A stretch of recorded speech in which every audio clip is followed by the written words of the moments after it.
Ito nga po ay mayroon silang libre. Ano po yan, libre? Ayan, may libre po silang pakain sa mga nagpunta dito. Ayan. So, isa din po tayo sa makikigulo. Siyempre, gusto natin tikman itong kanilang luto. Ayan po ang kanilang libreng pakain.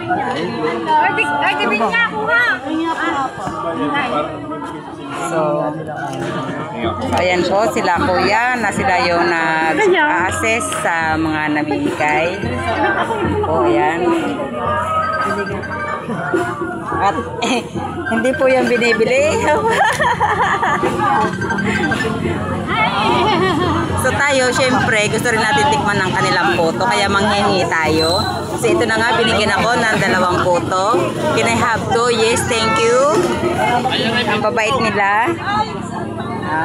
Then ito, sila po yung mga nag-aasikaso dito ngayon.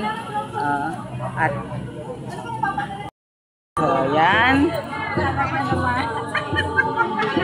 Kami nga ngayon ay syempre kakain muna ng libreng pakain dito sa MCC. Yes. At titikman natin itong kanilang inihanda. Puto with lugaw. Stop.